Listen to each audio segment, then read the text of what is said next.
एक आदमी की पत्नी अचानक से बहुत बीमार पड़ गई।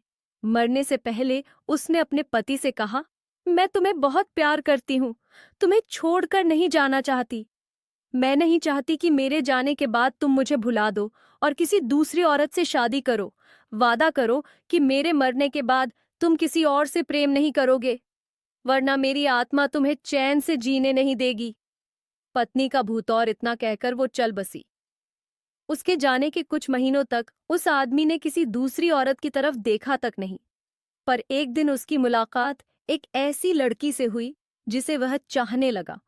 बात बढ़ते बढ़ते शादी तक आ गई और उनकी शादी हो गई। शादी के ठीक बाद आदमी को लगा कि कोई उससे कुछ कह रहा है। मुड़कर देखा तो वो उसकी पहली पत्नी की आत्मा थी। आत्मा बोली, तुमने अपना वादा तोड़ा है, अब मैं हर रोज तुम्हें परेशान करने आऊंगी। और इतना कहकर वो गायब हो गई। आदमी घबरा गया।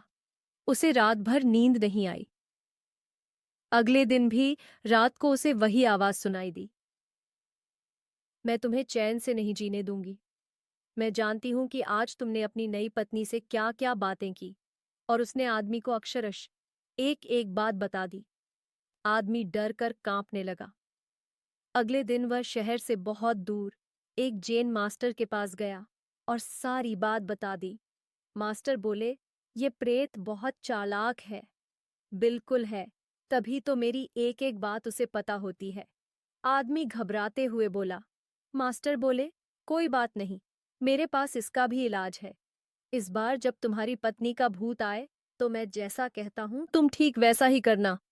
उस रात जब आत्मा वापस आई तो आदमी बोला, तुम इतनी चालाक हो, मैं तुमसे कुछ भी नहीं छिपा सकता।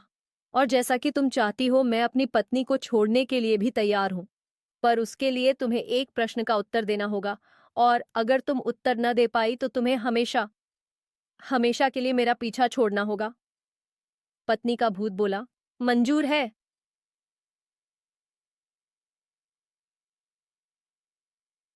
पूछो अपना प्रश्न। आदमी ने फौरन जमीन पर पड़े बहुत सारे छोटे छोटे कंकड़ अपनी मुट्ठी में भर लिए और बोला, बताओ मेरी मुट्ठी में कितने कंकड़ हैं। और ठीक उसी समय भूत गायब हो गया। कुछ हफ्तों बाद वो एक बार फिर से जैन मास्टर के पास उनका शुक्रिया अदा करने पहुंचा। मास्टर, उस भूत से मेरा पीछा छुड़ाने के लिए मैं जीवन भर आपका आभारी रहूंगा। आदमी बोला, पर मैं ये नहीं समझ पाया कि आखिर उस प्रश्न में ऐसा क्या था कि एक झटके में ही भूत गायब हो गया। मास्टर बोले, बेटा दरअसल कोई भूत था ही नहीं। मतलब? आदमी आश्चर्य से बोला, हाँ, कोई भूत था ही नहीं। दरअसल दूसरी शादी करने की वजह से तुम्हें एक अपराध बोध महसूस हो रहा था, और उसी वजह से तुम्हारा दिमाग एक भ्रम की स्थिति पैदा कर तुम्हें भूत का अनुभव करा रहा था। मास्टर ने समझाया, पर ऐसा था तो वो मेरी हर एक बात कैसे जान जाता था? आदमी ने पूछा। मास्टर मुस्कुराए, क्योंकि वो तुम्हारा बनाया हुआ ही भूत था, इसलिए जो कुछ तुम जानते थे वही वो भी जानता था।